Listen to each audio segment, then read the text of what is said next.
welcome to another episode of Conscious Being, Conscious Living, the exploration with your host, Eva Pandit. And today we are exploring the topic that bodies feel and the being senses. It's actually a topic I was exploring for myself just this morning, and so I thought, why not explore this live with you guys? Now, the thing with this topic is, I guess we need to take a prelude and step back and look at, who are you? Are you your body? Or is your body in you? A different conversation, I know, but just play with me for a while here, okay? So to do that, what I invite you to do is close your eyes, not if you're driving or doing something that requires you to keep your eyes open. Sometimes you just gotta say that, but anyway, so close your eyes and find the outside edges of you. Not the outside edges of your body,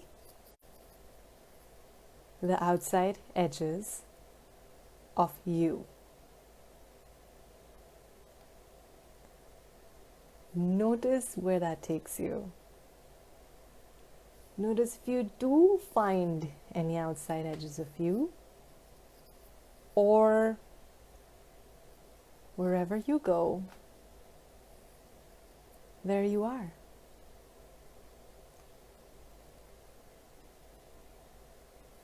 This right there, my friend, is a little exercise to kind of get a sense of the being that you are. You as a being are not in your body, but notice how when you're truly being and you're in that space of expansion, how your body is in you. So it's included. And there's more. The reason that becomes an important thing to acknowledge, to be with, and to know is that as a being, you're infinite. And what that means is that you are infinitely aware. A lot of us call it being an empath, those of us who are really in tune with our awareness.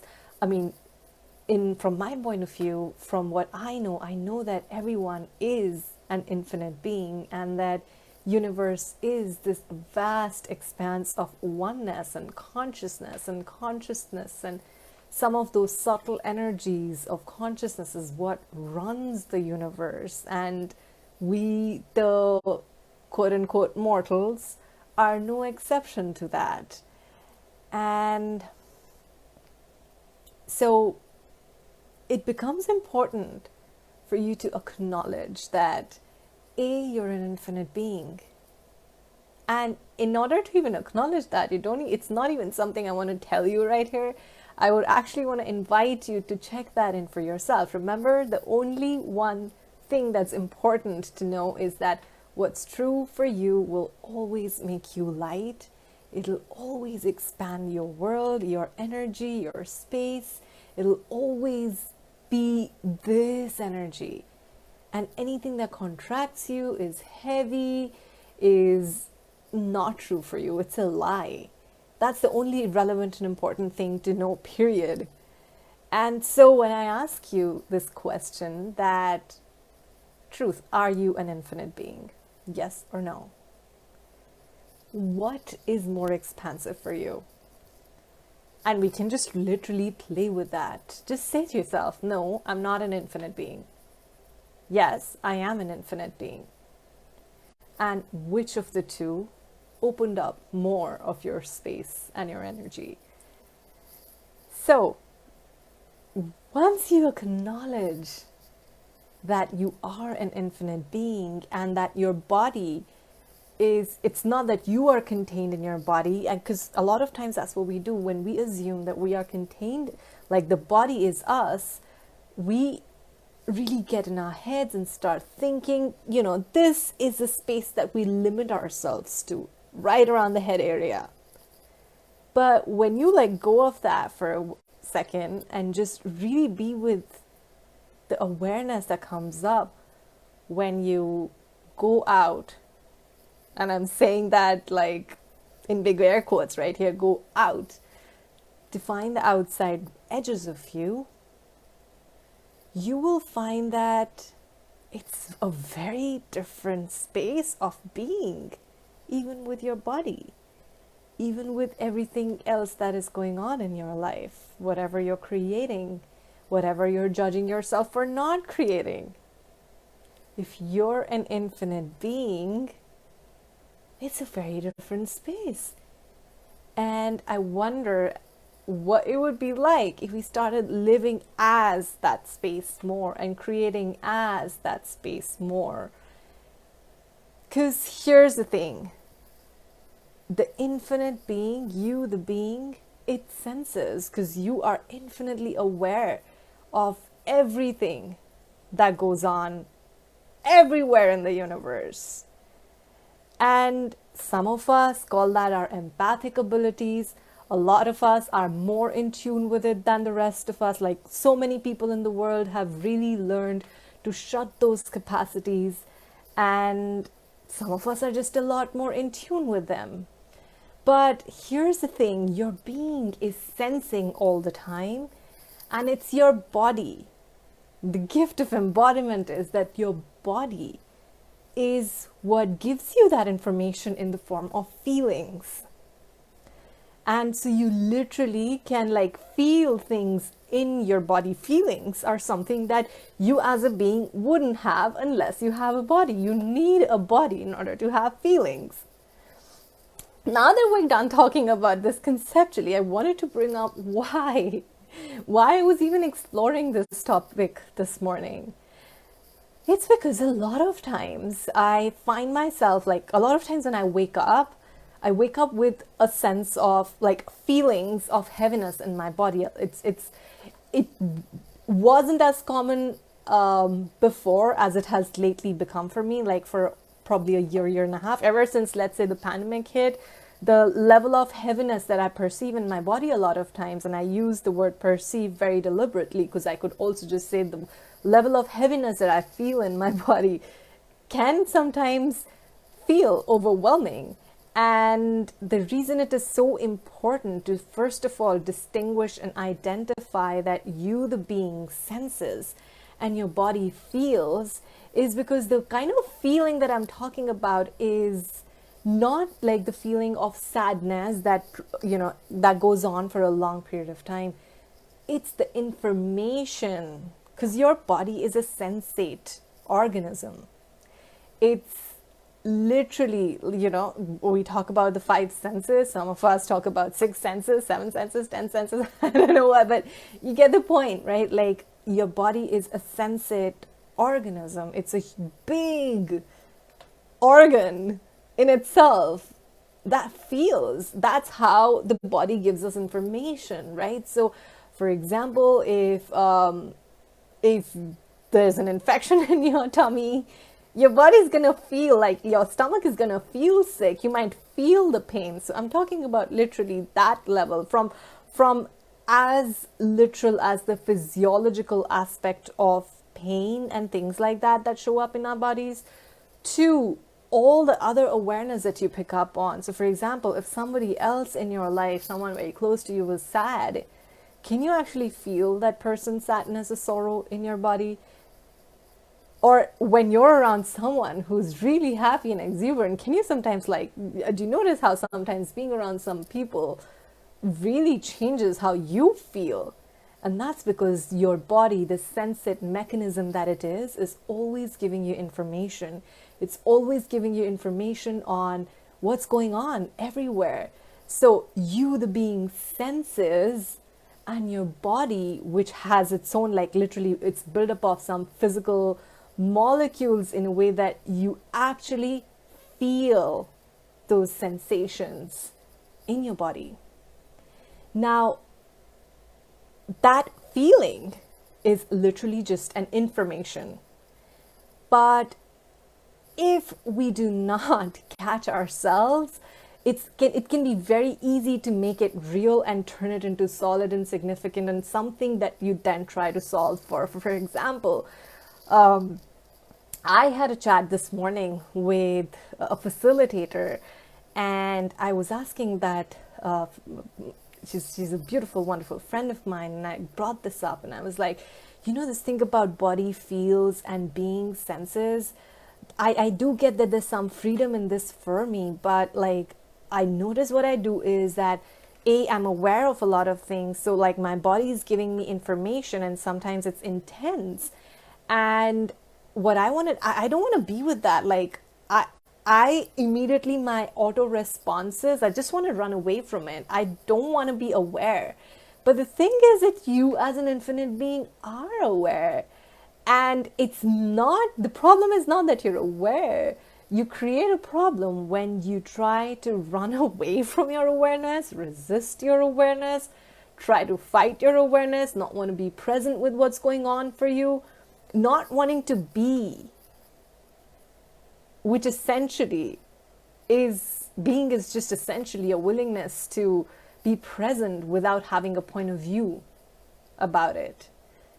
So anytime you're not willing to be with that what you're calling is your feelings, you start, instead of like being curious and looking at what it even is to begin with, we start drawing conclusion that this is what it is. We buy it as real and true, and we start solidifying it, and we almost like create a story around that whole thing and start living in this universe that's not even there, essentially and practically speaking. And that's what a lot of us do with self-doubt. That's what a lot of us do with fear. Like these are the kind of feelings that we can feel often in our body, like that crippling sense of self-judgment. But if the body feels and the being senses, and if we were not to solidify what that feeling means, or what it is, what does it mean about us, or even just stop buying it as true as if it's a feeling that we have, but rather take a step back and ask a different question, like, what is this? Very basic question, but really, if you were to be present with what's going on, and instead of judging and concluding, which a lot of times we on an autopilot do, that I'm feeling sad, or I'm feeling demotivated, or I'm feeling tired. But if you really go underneath that and ask yourself, what does that even mean? I'm like, is my body physically tired or something else? You'll find that it's most of the times it's not that. Most of the time it's just your body giving you an information. And instead of having it be an information from a space of being and receiving it and being with it and allowing things that are not even relevant to you to just go through you, we end up trying to, like, if we make it real and we get caught up into that moment of awareness, that feeling, that sensation that our body is giving us, and assume that it is ours, then we just right here created a problem for ourselves that to begin with wasn't even ours. It was just awareness, something that we were aware of, and we start spinning in it. And so that's what I've been finding myself, that I have to really be present and honest and vulnerable. And I'll be honest with you, oftentimes I am not. Oftentimes I really just buy into, like, I perceive this heaviness in my body, and instead of being with it, which is again basically just being present with something without having a point of view, instead of that I get into a place of I often get into a place of oh my god, what is this? Like, and not like from a place of curiosity, but more from a place of resistance. I start resisting it, and now everything else that I do is in resistance to that thing, which I'm calling is a feeling, which is not really my feeling, but my being sensing something and my body giving me that information. So this is a kind of conversation we don't really have in the world, right? Because I have studied psychology, and I totally know all the cognitive behavioral approaches on things and how we, approach things from how your thoughts create your feeling and how you are creating your own feelings and things like that. And there are elements of truth to that. But what if there was, if you take a step back and really zoom out and ask yourself, what is it? What is this that I'm aware of here? Is this mine? Is this relevant? And so what that does is it kind of saves you from a bunch of everything else that you create and gives you a lot more space to choose what you would like to create. Because then you can start asking a different question. If you don't assume that this feeling is something that's yours, if you are there in the moment with the awareness that your sensate body is giving you information at all times, and instead of buying everything that you feel as something that is yours, something that is true, something that you need to do something about, something that you need to change, or you start being reactive to things that you're feeling and perceiving.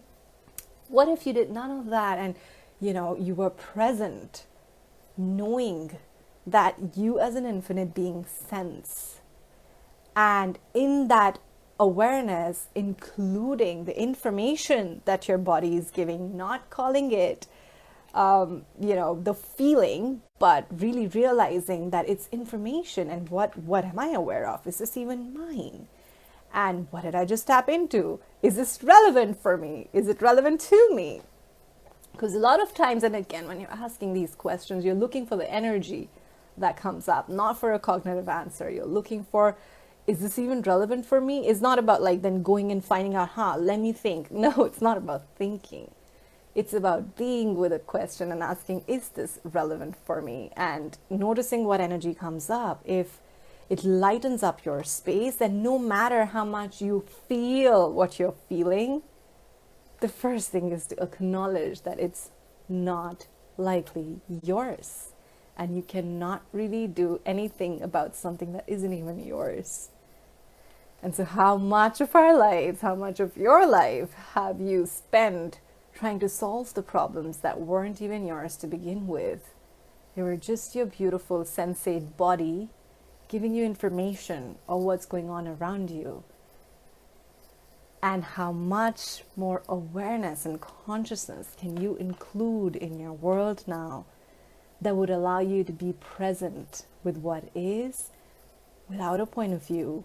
Because in that space is where you have choice to, and when you start practicing consciousness, the beauty of it is it's not that things change for you overnight and then everything's like rosy and beautiful.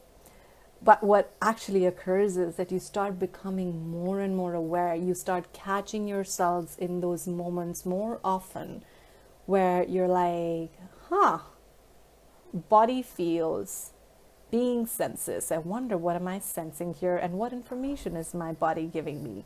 Rather than going into the entire drama and trauma that I often get into myself. So who am I kidding? But also not really just going with that drama forever, but being present and asking a different question and having a different reality, which is your reality. Because it's only when you start having these conscious conversations with yourself, being inquisitive and asking different questions and practicing.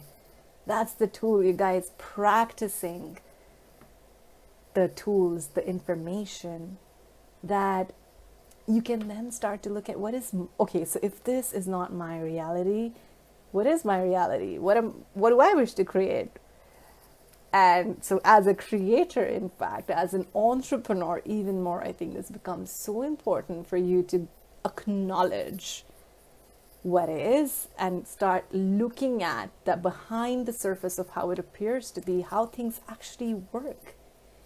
Because it's when you give yourself this space to find what your space is, that you can actually start to create more of what you want to create more of in your life and in the world. So I hope this was helpful. Body feels, being senses. I've read this so many times. It's right in the foundation manual. If you've ever taken access Access Consciousness, the foundation class. It's in the section which talks about perceiving, knowing, being, and receiving. And in that section, Gary and Dane have mentioned how the lower you as a being, the being senses, you as a being, you perceive, you as a being, you know, you receive, and you get to be. It's only when you're not truly being that you get into your head and that you get into that contractive space of thoughts, feelings, emotions, which are all lower harmonics of your own awareness. So I wonder how different your world would be if you started practicing more of this awareness and judging yourself less for places in which you are not being perfect, because you should be, in following these amazing tools and awareness. Eliminating that layer of judgment, but like really getting that the purpose of living a conscious life is not to be perfect at it. The whole purpose of living a conscious life is to catch yourself in the moment of unawareness, and rather than going into a whole another universe of unawareness with self-judgment on that, just start catching yourself in those moments and start noticing, and then asking yourself, what would you like to choose? Because true consciousness, true choice is literally in that space of being everything you are and choosing more of what you do want to create, not what you don't.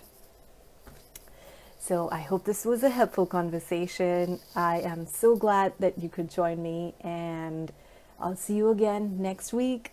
If you like this, share it with your friends, invite them over. I'll be so very grateful, but I'm even more grateful that you're here. And so now what else is possible? All right, my dear, I'll see you again next week in another conversation right here on this page. Bye.